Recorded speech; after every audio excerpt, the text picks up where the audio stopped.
যুগান্তকারী সিদ্ধান্ত দেশের সর্বোচ্চ আদালত সুপ্রিম কোর্টের।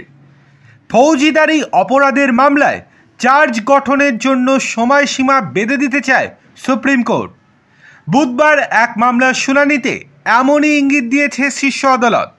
ফৌজদারি মামলার বিচারে যাতে অযথা দেরি না হয় তা নিশ্চিত করতেই এই পদক্ষেপ করা প্রয়োজন বলে মনে করছে শীর্ষ আদালত। এর জন্য দেশব্যাপী একটি গাইডলাইন স্থির করে দিতে চাইছে তারা। বিহারে ডাকাতি এবং খুনের চেষ্টায় এক অভিযুক্তের জামিনের আর্জি শুনানি চলছিল সুপ্রিম কোর্টে। আমন কুমার নামে এক অভিযুক্ত 1 বছরেরও বেশি সময় ধরে জেলবন্দি। তার দাবি, বিচারাধীন অবস্থায় তিনি অনন্তকাল ধরে জেলবন্দি হয়ে থাকতে পারেন না। বুধবার তার জামিনের আবেদনের শুনানি ছিল সুপ্রিম কোর্টের বিচারপতি অরবিন্দ কুমার এবং বিচারপতি NB আঞ্জরিয়ার বেঞ্চে।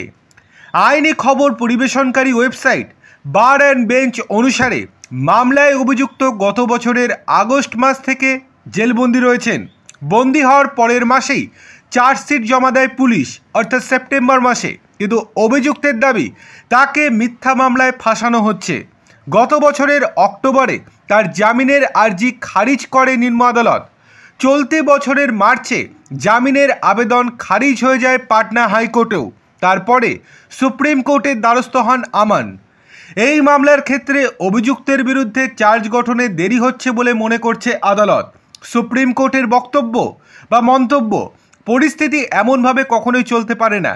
তদন্তকারী সংস্থা চার্জশিট বা চূড়ান্ত তদন্ত রিপোর্ট জমা দেওয়ার পরই চার্জ গঠনের প্রক্রিয়া শুরু করতে হবে।